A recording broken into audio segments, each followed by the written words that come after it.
you're listening to this, thank you. I never thought I'd actually tell this story to anyone. Even now, I still ask myself if what happened that night was real, or if my mind was playing tricks on me. But I remember every single detail. It was a Friday. It had been raining since evening, and I had just come back from work.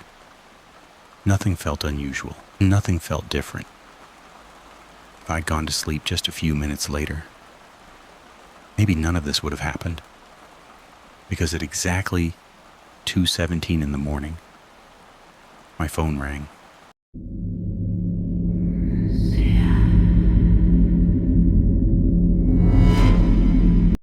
Anyway, I should probably tell you a little about myself. My name's Ethan. I'm 26 and I work as a software engineer. My life wasn't anything unusual. Wake up, go to work, sit in front of a laptop all day, get stuck in traffic on the way back, come home, sleep, and do the same thing again the next morning. I lived alone in a small apartment.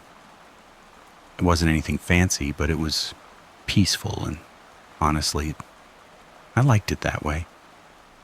My parents lived in another city, so we'd usually talk once every day. Sometimes it would be a quick 2-minute call. Sometimes we'd end up talking for half an hour. It just depended on how busy we were.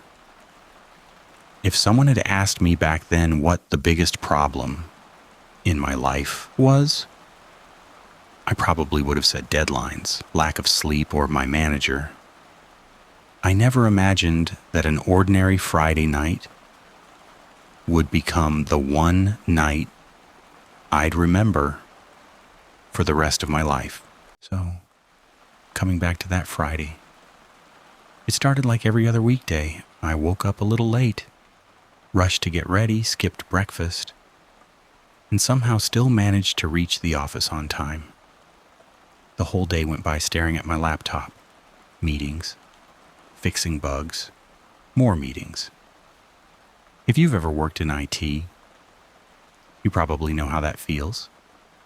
By evening, everyone was just waiting for the day to end. Around 6, I packed my bag and was about to leave when my manager walked over. "Ethan, just one small issue. Can you take a look before you leave?" I smiled. But inside, I already knew I wasn't getting home anytime soon. One issue turned into another. Before I even realized it, it was almost 10.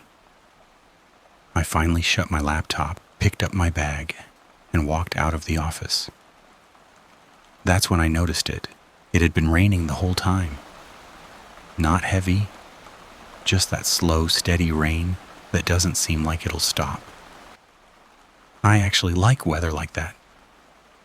It makes everything feel quieter. I put on my headphones, started my bike, and began the ride home. The roads were almost empty. Streetlights reflected off the wet roads.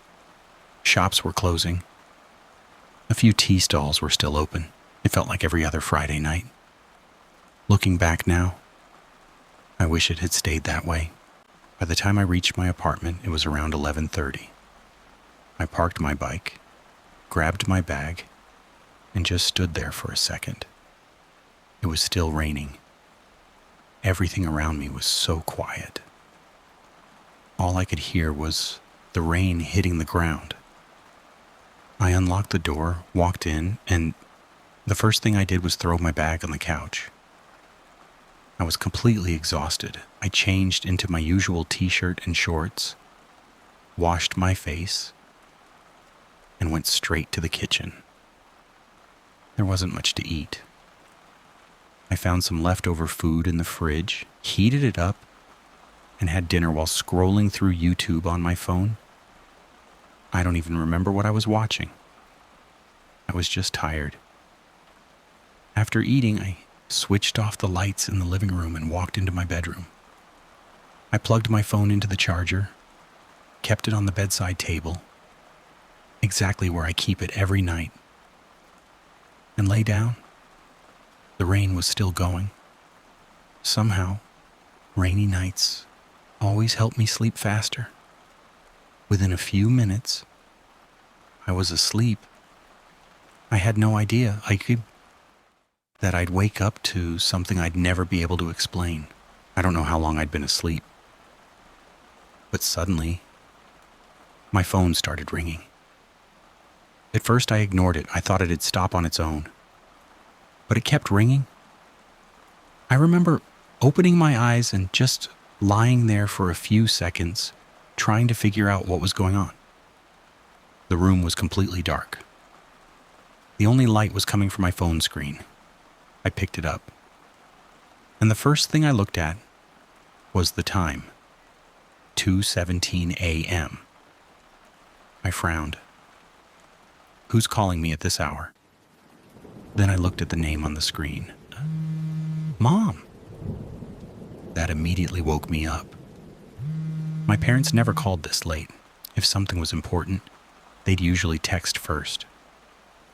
For a second, I thought, maybe something had happened. I didn't waste any more time. I took a deep breath and answered the call.